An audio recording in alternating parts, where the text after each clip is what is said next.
The sky above Seoul burned orange and red. Commander stood on the bridge of the Ark Prometheus and watched his world die.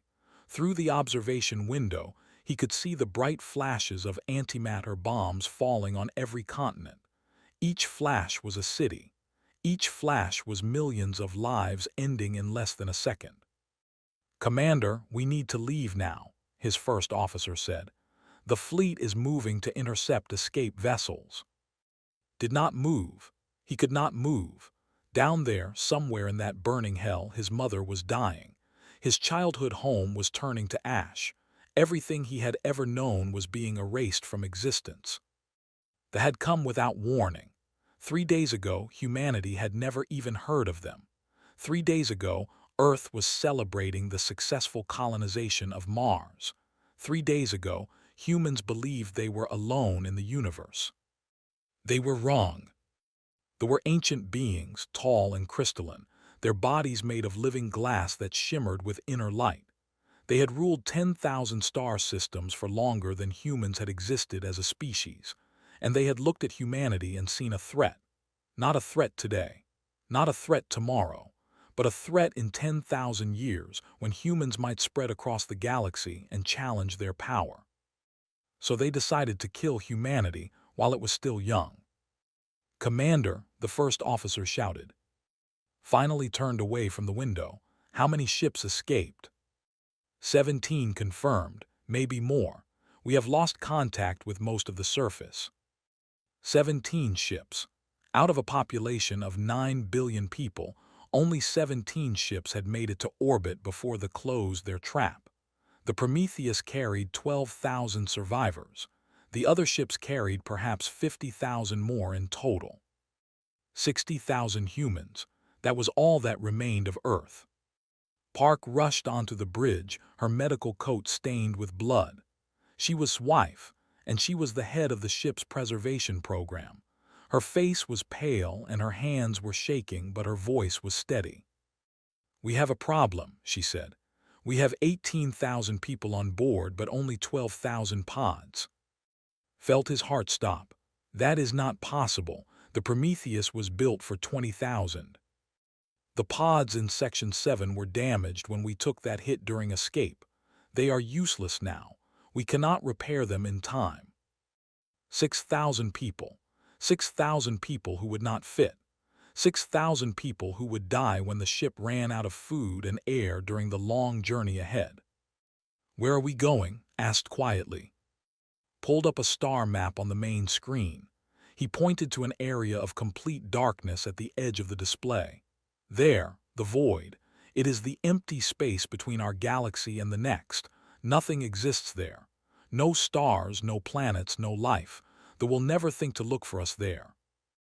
"How long will the journey take?" "At maximum speed with the fuel we have, perhaps 1,000 years." Closed her eyes. 1,000 years of sleep in frozen pods, drifting through absolute darkness. It was the only chance they had. "The 6,000, she said. "We need to choose." Knew what she was asking. Someone had to decide who lived and who died. Someone had to play God with 6,000 lives. "Children first," he said, his voice breaking. "Then scientists, doctors, engineers. Anyone with skills we need to rebuild. Anyone who can help humanity survive." Nodded. Then she did something that broke's heart. She pulled up the crew manifest and removed her own name from the pod list. "What are you doing?" he demanded. "I am making room. I am old, 47 years old. There is a young medical student in Bay 3 who has her whole life ahead of her. She should have my pod." "No, I will not allow this." "You do not have the right to stop me," touched his face gently. "We need young people. We need people who can have children, who can rebuild our population. I have already given you 2 sons. They are in pods on the Ark Genesis. They will live. That is enough for me." Wanted to argue, but he knew she was right. He hated that she was right. The next hours were the worst of his life. He watched as 6,000 people were told they would not have pods. Some screamed. Some cried. Some simply sat down and accepted their fate with quiet dignity. The ship's limited supplies would keep them alive for perhaps 2 years if they rationed carefully. Then they would die. But those 2 years would be enough to reach the void, enough to hide, enough to give the 12,000 sleepers a chance. As the Prometheus began its long journey into darkness, made one final decision. He walked to the communications array and began recording a message. This is Commander of the Ark Prometheus, speaking for the survivors of Earth. I am sending this message to the Dominion and to any other species who might hear it. He paused, looking out at the stars one last time. You have killed 9 billion of us today. You have destroyed our home. You believe you have ended the human race. You are wrong. His voice grew cold, harder than steel. We are leaving now. We will hide in the darkness between galaxies in places where your light cannot reach. We will sleep. We will grow. We will remember. And one day we will return. He leaned closer to the microphone. You have made a terrible mistake. You should have killed us all because we will remember every name, every face, every child who burned in your fire, and we will come back for you. He ended the recording and sent it broadcasting on every frequency in every direction. Let them hear it. Let them laugh. Let them forget. Humanity would not forget. The Prometheus disappeared into the void, carrying 12,000 sleeping humans and 6,000 who would never wake again. Behind them, Earth was nothing but a field of cooling ash, a grave for 9 billion souls. They watched the human ships flee and felt nothing but amusement. Such dramatic words from such a primitive species. Within a century, they deleted all records of humanity from their archives. Within 1,000 years, even the memory of humans had faded. But in the darkness between galaxies, the Prometheus drifted on. And inside their frozen pods, the survivors dreamed of blue oceans and green forests. They dreamed of children laughing and birds singing. They dreamed of a world that no longer existed. And they dreamed of vengeance. Died in year 3 when the ship's food finally ran out. She spent her last days caring for the sleeping pods, making sure every system was functioning perfectly. Her last words were a whisper to her husband's frozen face, keep them safe, and make them pay. Slept on, unaware that his wife was gone. He would not learn of her death until he woke, 30,000 years later, and when he did, he would weep for the first time since Earth burned. But that is a story for another time. For now, the Prometheus sailed through the endless dark, carrying the last hope of humanity into an uncertain future. Behind them, they celebrated their victory. Around them, the universe continued as if nothing had happened. And ahead of them, the void waited, empty and patient, ready to receive its children. The first chapter of humanity had ended in fire. The next chapter would be written in the cold darkness of exile. And the final chapter would be written in blood. In the absolute darkness between galaxies, where no star had ever shone, humanity had built something impossible. They called it the Morning Cradle, and it was larger than any structure the universe had ever seen. The cradle was a moving city, a world made of metal and light that drifted through the void. It held 400 million humans now, all descended from the 12,000 who had survived the Exodus, and every single one of them knew why they existed. Han stood in the archive chamber, surrounded by holograms of a world she had never seen. Blue oceans stretched to horizons she could not imagine. Green forests covered mountains that existed only in memory. Animals ran through grasslands that had turned to ash 60,000 years before she was born. The recording is from a place called the Amazon, her assistant said. It was a forest that covered much of a continent called South America. Reached out and touched the hologram. Her fingers passed through leaves that had died before they even knew humans existed. It is beautiful, she whispered. It is the most beautiful thing I have ever seen. She was a genetic architect, the best in the cradle. Her job was simple but impossible: recreate every species that had lived on Earth. She had the DNA samples from the Prometheus. She had 30,000 years of scientific advancement, and she had made progress that would have seemed like magic to her ancestors. In her laboratories, wolves howled again. Eagles soared through artificial skis. Fish swam in tanks of recreated ocean water. She had brought back 10,000 species so far. 10 million more remained. "We will need a planet," she said quietly. "All of this means nothing without a planet to put them on." "We will have one," her assistant replied, "when the time comes." Lee waited for her in the Weapons Development Center. He was tall and thin, with cold eyes that never seemed to blink. His laboratory was not filled with life. It was filled with death. "Show me," said. Pulled up a display showing a star system far away, in a galaxy humans had not visited in 30,000 years. "Watch," he said. On the display, a small object approached the system's sun. It was no larger than a human fist. When it touched the star's surface, the star began to change color. Yellow turned to orange. Orange turned to red. Red turned to black. The star died in 17 minutes. 8 planets froze solid in less than an hour. "We call it the Star Killer," said. "One device can murder an entire system. We have built 40,000 of them." Felt sick. She created life, created extinction. They were opposite sides of the same coin. "Is this necessary?" she asked. "They killed 9 billion of us. They glassed our world. They laughed while our children burned." His voice was flat, empty of emotion. "Yes, this is necessary." He showed her more weapons.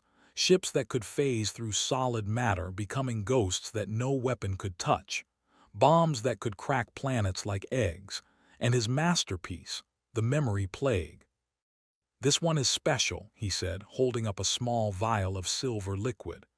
"When injected into it forces them to experience every death they have caused.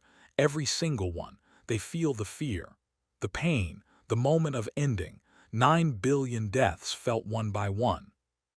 "How long does it take?" "At 1 death per second, about 285 years. But the brain cannot handle that much suffering. Most die after the first 1,000,000 deaths or so. Their minds simply break." Stared at the vial. Part of her was horrified, part of her thought it was not enough. That night, the Council of Elders met to make the final decision. Was there as a witness, along with 500 other leaders of human society. Elder stood at the center of the chamber. He was 300 years old, kept alive by technology that would have seemed impossible to the humans of Earth. He had been born on the Prometheus, one of the last children before the pods were sealed. "We have a choice," he said. "We can stay here in the void and build our own civilization. We have the technology, we have the resources. We could spread to other galaxies, find new worlds, and live in peace. We never have to return to the Milky Way. We never have to face the again." He paused, letting the words sink in. "Or we can go back. We can take our weapons, our ships, our fury, and we can make them pay for what they did. We can avenge Earth. We can avenge our ancestors. We can show the universe that humanity cannot be destroyed." The chamber was silent, could hear her own heart beating. "Those who vote to stay in the void, raise your hands." Not a single hand rose. "Those who vote for vengeance, raise your hands." 400 million hands rose across the morning cradle as the vote was broadcast to every citizen. Old and young, scientists and soldiers, mothers and children, every human in existence voted as one. Elder nodded slowly. "Then it is decided, we return." The next 30,000 years were spent preparing. Ships were built by the millions. Weapons were tested in dead star systems. Soldiers trained in combat simulations that recreated tactics down to the smallest detail. And the children learned. Every child in the morning cradle attended the memorial school. On their first day, they were shown recordings of Earth, the mountains, the oceans, the cities full of life. They learned the names of places that no longer existed, Paris, Tokyo, New York, Cairo. On their second day, they were shown the destruction. They watched antimatter bombs fall. They watched cities burn. They watched 9 billion people die screaming. By the time they finished school, every human child knew three things with perfect certainty. Earth was their home. They took it. And one day, humanity would make them suffer for it. Spent her later years training the next generation of genetic architects. She was 212 when she finally heard rain for the first time. A young technician had discovered an ancient audio file in the Prometheus archives. It was just 5 minutes of sound, recorded somewhere on Earth before the destruction. Just rain falling on leaves. Gathered her students and played the recording. For 5 minutes they sat in silence, listening to a sound that no human had heard in 60,000 years. Water falling from clouds, hitting leaves, running in streams. When it ended was crying, so was everyone else. That is what they took from us, she said. Not just our lives, not just our planet. They took the rain. They took the sound of water on leaves. They took a million small beauties that we will never get back. She wiped her eyes. Remember this feeling. Remember this loss. And when the time comes, make them understand what they stole. Died 12 years later at the age of 224. She never saw the Milky Way. She never walked on real grass or felt real sunlight on her skin. She died in the darkness between galaxies, surrounded by the artificial life she had spent centuries recreating. But before she died, she left a message for the future. I was born in the void, her recording said. I will die in the void, but my children will see the stars of home. I will walk on Earth again, and they will learn what it means to make enemies of humanity. She smiled in the recording, old and tired but unbroken. We do not forgive, we do not forget, we wait, and when we finally return there will be no mercy, only justice, only vengeance, only the debt that has been owed for 60,000 years. The message was played at her funeral. It was played to every child born after her death. It became a prayer, a promise, a war cry that echoed through the mourning cradle for the next 30,000 years. And in the darkness, humanity continued to prepare. The ships were ready, the weapons were ready, the soldiers were ready. Soon they would be going home. The year was 60,247 by Earth reckoning. Admiral stood on the bridge of the Vengeance, the flagship of the Retribution fleet, and watched the Milky Way grow larger in her. Home, after 60,000 years of darkness, humanity was finally coming home. All ships report ready, Admiral, said Captain Menu, her second in command. 10,000 vessels in ghost phase. They have no idea we are here. Nodded. She was 93 years old, young by the standards of the cradle, but she had trained her entire life for this moment. Her grandmother had been one of the frozen survivors on the Prometheus. Her mother had built weapons in the cradle, and now would lead humanity back to the galaxy that had tried to kill them. Take us in, she ordered. Slow approach, I want to see everything. The fleet slipped into the Milky Way like ghosts entering a house. Their ships existed between dimensions, visible to no sensor, touchable by no weapon. 60,000 years of scientific advancement had made humanity into something the galaxy had never seen before. And the galaxy had no idea they were coming. The first system they passed was a trading hub, filled with merchant vessels and orbital stations. Watched the aliens going about their business, completely unaware that 10,000 human warships were drifting past them. They are so confident, Menu observed. No military presence at all. Why would there be? They have ruled this region for 100,000 years. They think they are invincible. Smiled, it was not a pleasant smile. They traveled deeper into space, past dozens of systems, past hundreds of worlds. The Dominion had grown in the 60,000 years since Earth's destruction. They now controlled 40,000 star systems across the galaxy. They were the largest empire in known space. and they had completely forgot about humanity. When the fleet reached the edges of the core worlds, called a halt. "Menu, show me the archives." The captain pulled up ancient records on the main screen. "These were recovered from a library world we passed 3 days ago. Look at the history section." Read the text. The history mentioned a minor extinction event in Sector 7G approximately 60,000 years ago. A primitive species had been cleansed before it could become a threat. The species was not named. There were no images, just a footnote in a history that spanned millions of years. "They do not even remember us," Minu said, his voice thick with anger. 9 billion dead, and we are not even worth a name to them." "Good," replied. "That means they will not see us coming." It was called Prime, and it was the most beautiful planet had ever seen. Twin suns bathed it in golden light. Crystal towers rose from silver seas. 100 billion lived there, in a civilization that had existed before Earth's dinosaurs were born. Positioned her fleet around the planet, 10,000 ships, forming a ring of invisible death. Then she gave the order that humanity had been waiting 60,000 years to give. "All ships, broadcast on every frequency." The Retribution fleet materialized out of nothing. One moment, the skis of Prime were empty. The next, they were filled with alien vessels that no had ever seen before. Panic erupted across the planet.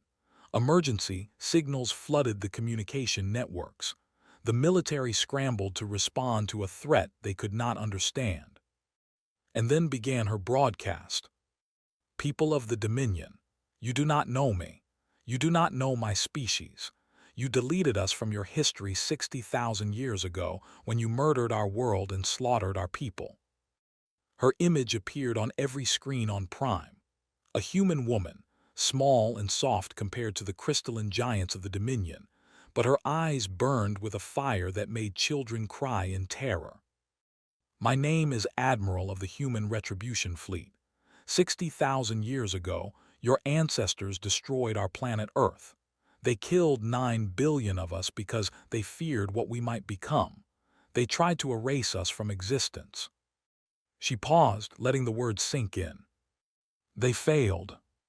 The broadcast shifted to show ancient recordings from the Prometheus archives, the burning cities of Earth, the falling antimatter bombs, the screaming billions dying under weapons, footage that the Dominion had deleted from every database, now playing on every screen in their empire. "We are here to collect a debt," continued. "But we are not like you. We do not kill the innocent. We do not murder civilians. Your children are safe. Your families are safe." Her voice hardened. "Your military is not. Your leaders are not. Every soldier, every commander, every politician who has ever worn a uniform will answer for what was done to Earth. You have one standard rotation to evacuate all civilians from military installations across your empire. After that time, the war begins." She leaned forward. "We have waited 60,000 years for this moment. We are patient. We are prepared. And we will not stop until justice is served. This is not a threat. This is a promise. Humanity remembers, and humanity has returned." The broadcast ended. For a long moment, nothing happened. Then the High Admiral responded. "Impossible creatures," his voice boomed across the fleet communications. "You are extinct. You are nothing. Your tiny fleet cannot threaten the might of the Dominion. We have 10 million warships. You have 10,000. This is not a war. This is suicide. Smiled, then prove it, attack us." The fleet launched from Prime. 1,000 warships, the finest the Dominion had to offer, armed with weapons that had conquered galaxies. They surrounded the human fleet and opened fire. Plasma beams passed through the human ships like light through glass. Missiles detonated harmlessly in empty space where human vessels had been a moment before. Kinetic rounds found nothing to hit. The humans were ghosts. They existed between dimensions. Nothing the had could touch them. "Our turn," said quietly. The human fleet returned fire. Their weapons did not work like weapons. They did not shoot plasma or missiles. They shot concentrated gravity, ripping ships apart from the inside. They shot temporal pulses, aging enemy vessels 1,000,000 years in seconds. They shot starfire stolen from the hearts of suns. The fleet lasted 4 minutes. When the battle ended, not a single human ship had been damaged. Not a single human had died. The 1,000 warships were scattered, debris drifting in the void. The High Admiral's ship was the last to fall. Before it died, opened a communication channel. "You asked if we were extinct," she said. "Let me tell you what we are. We are the children of Earth. We spent 60,000 years in the darkness, growing stronger, growing smarter, waiting for this day. Your ancestors tried to kill us because they feared what we might become." She gestured at the wreckage around her. "They were right to fear us." Across the Dominion, leaders watched the recording of the battle. They saw their greatest ships destroyed in minutes by weapons they could not understand. They heard the human admiral's words echoing in their minds. And for the first time in 100,000 years, they felt afraid. In the following days, human ships appeared over every military installation in the Dominion. They did not attack. They simply waited, giving civilians time to evacuate, just as had promised. Some commanders tried to fight. Their ships were destroyed instantly. Some tried to flee. Human vessels caught them in seconds. Most did nothing. They simply sat in their bases and waited for death, too shocked to resist, too terrified to think. The war had not yet truly begun, but they already knew how it would end. Humanity had returned, and the universe would never be the same. Stood on her bridge, watching the chaos unfold across the Dominion's communication networks, Minyu approached her quietly. "Admiral, we are receiving surrender requests from 17 star systems. They want to negotiate." "Tell them we do not negotiate. We have only one demand, justice for Earth. Nothing less will be accepted." Minyu nodded. "And what about the civilians? Some of them are genuinely innocent, children who were born after Earth fell." Was quiet for a long moment. This was the question that haunted her. How far did vengeance extend? How many generations carried the guilt of their ancestors? "We are better than them," she finally said. "We will prove it, the innocent live. But those who chose to serve the empire that destroyed us, those who wore the uniform, those who gave the orders, they will face judgment." She turned back to the "We have waited 60,000 years. We can wait a little longer to do this right." The war, if it could be called that, lasted 18 months. It was not a conflict of armies meeting on battlefields. It was a controlled demolition of an empire that had stood for 100,000 years. General led the ground forces. She was a small woman, barely 5 feet tall, but she moved through military bases like death itself. Her soldiers were equipped with phase suits that let them walk through walls, weapons that could melt crystalline flesh in seconds, and a hatred that had been cultivated for 60,000 years. But was not interested in simple killing. She was interested in justice. "Bring me the base commander," she ordered, standing in the ruins of a fortress on a moon called. Her troops dragged a tall forward, his crystal body cracked and dim from the battle. "Do you know why we are here?" asked. The spat at her feet. "You are animals, primitive beasts seeking revenge for something that happened before my grandfather was born. I had nothing to do with your planet's destruction." "No, but you chose to serve the empire that did. You wore their uniform. You enforced their rule. You benefited from their crimes." Pulled a small vial from her belt. Silver liquid gleamed inside. "This is the memory plague. When I inject you with it, you will experience every death your empire has ever caused, starting with Earth." The eyes widened with terror. "No, please, I am just a soldier. I followed orders." So were the who dropped antimatter bombs on our cities. They were just following orders too. Nodded to her medic who stepped forward with the injection device. 9 billion deaths. One by one, you will feel them all. The screamed as the needle entered his arm. Then his screams changed, becoming something deeper, more primal. He was experiencing the first deaths now. A child in Tokyo watching the sky turn to fire. A grandmother in Lagos holding her as the heat wave approached. A man in London running through streets that were already ash. 1 death per second, 9 billion to go. Walked away. The commander would be dead within a week, his mind shattered by suffering that no being could endure. It was not enough. Nothing would ever be enough. But it was a start. Across the Dominion, similar scenes played out. Admirals wept as they experienced the terror of human children. Generals begged for mercy that would never come. Politicians tried to flee, only to find human ships waiting at every jump point. But not all humans agreed with this approach. Fleet Commander O stood on the bridge of his ship, the burning sky, and watched a civilian transport try to escape his blockade. 300,000 civilians, including children and elderly, fleeing the war zone. "Sir," his first officer said, "Admiral's orders are clear. We do not target civilians." His hands trembled with rage. His grandmother had been one of the last survivors from Earth. She had lived through the Exodus, survived the sleep, and helped build the morning cradle. She had died at 312 years old, and her last words had been, "Kill them all." "My grandmother watched her entire family burn," said quietly. "Her parents, her brothers, her little sister. She was 7 years old when she watched a bomb turn her home into a crater. She never forgot.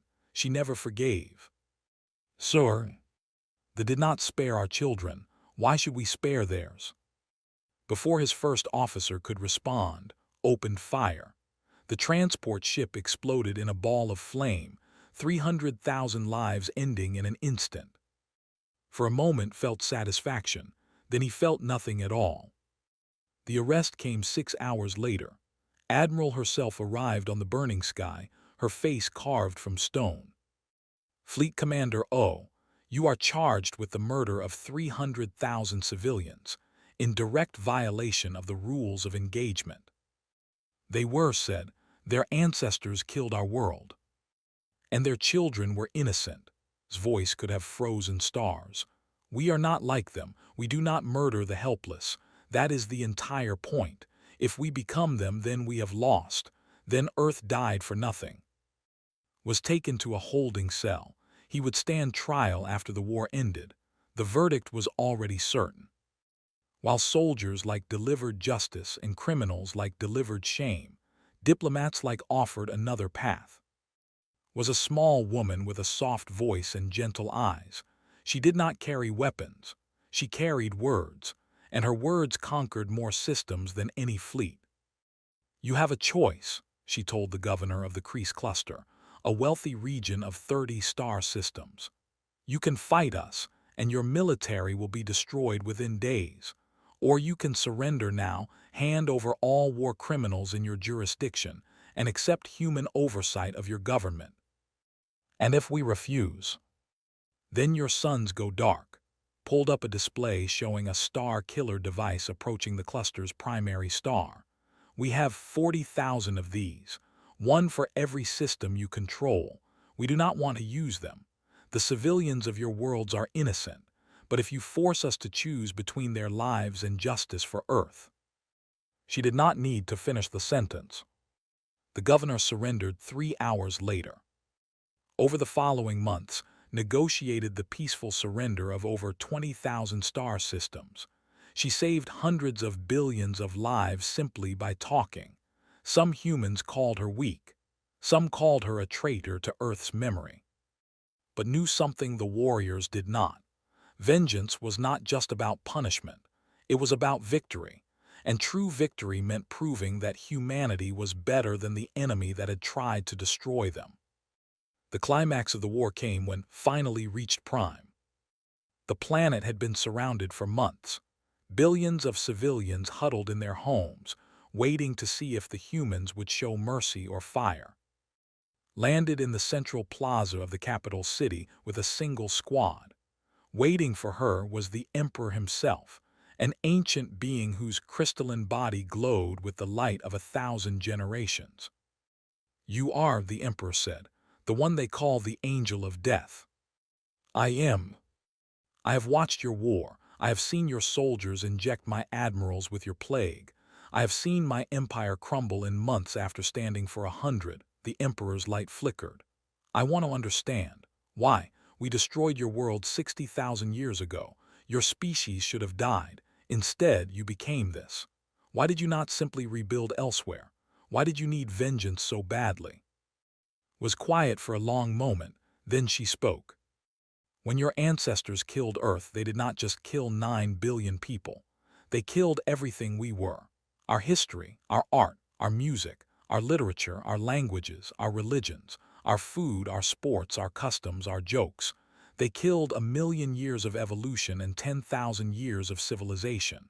They did not just commit genocide, they committed cultural extinction." She stepped closer to the emperor. "We could not let that go. Not because we are monsters, but because if we did, then they would have won. They would have proven that might makes right, that powerful species can destroy weaker ones without consequence. We had to come back. We had to show the universe that there are consequences, that no crime goes unpunished, no matter how long it takes." The emperor bowed his ancient head. "Then you have succeeded. The dominion is broken. My people are scattered and afraid. What more do you want?" "Justice," said simply. "The leaders who ordered Earth's destruction are long dead, but their heirs remain. Their successors who maintained the cover-up, who kept our existence secret, who profited from our extinction. They will face the memory plague, all of them. And then your people will live under human supervision for 1,000 years. You will learn what you took from us. You will study our culture, our history, our dead world. And your children will grow up knowing that genocide has consequences." The emperor was silent for a long time. Then slowly, he knelt before the small human woman. "I surrender the dominion to humanity. May your justice be swift, and may your mercy be greater than ours." Watched the ancient being kneel. She thought of her ancestors, the ones who had died on Earth, the ones who had lived in the morning cradle, the ones who had dreamed of this moment for 60,000 years. "It will be," she said, "because we are better than you, we always were." The war was over, but the work of rebuilding was just beginning. 10 years after the war's end, humanity stood in the place where Earth had once orbited the sun. There was nothing there, just debris, rocks and dust and the scattered atoms of a world that had died 60,000 years ago. The sun still shone, yellow and warm, but it shone on emptiness. Director Shin floated in a small observation craft, watching construction drones the size of cities move through the debris field. They were collecting material, sorting atoms, preparing the foundation for the greatest engineering project in history. Project Genesis, the reconstruction of Earth. Initial estimates suggest 10,000 years to full completion, her assistant reported. "We will begin forming the planetary core within the next century. Oceans will come in approximately 3,000 years, atmosphere in 5,000, basic ecosystems in 7,000. 10,000 years. It seemed impossibly long, but humanity had already waited 60,000 years for this moment. What was another 10,000? "And the DNA archives?" asked. "All species marked for resurrection are being prepared. Trees, flowers, animals, insects. Everything we saved from the Prometheus, everything our genetic architects have recreated. When Earth is ready, we will fill it with life again." Closed her eyes, she tried to imagine it. Rain falling on forests, birds singing in the morning, children playing in grass that was real, not simulated. A world that belonged to humanity, not a metal structure drifting in the void. She would not live to see it. Even with all their life extension technology, she would be long dead before the first drop of water touched the new Earth. But her might see the oceans form. Her great-great might walk on real soil. That was enough. That had to be enough. The Dominion was gone. Not destroyed exactly, but broken beyond recognition. 100 refugee worlds remained, scattered across the galaxy, home to perhaps 50 billion who had survived the war. They lived under human supervision now, their technology limited, their military abolished, their culture slowly changing. Some humans wanted them extinct, some wanted them enslaved, but the Council of Elders had decided otherwise. "We will not become what they were," Admiral had declared in her final address before retiring. "We will not commit genocide.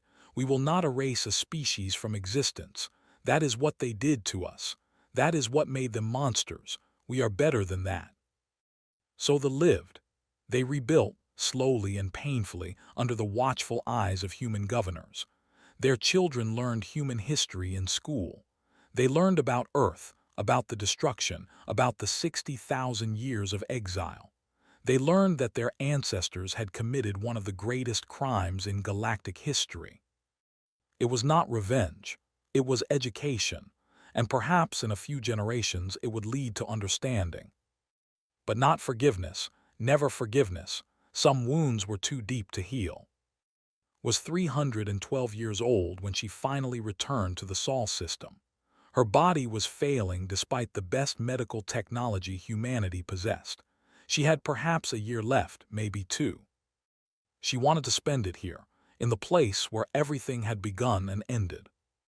A young man met her at the observation platform. His name was No, and he was 12 years old.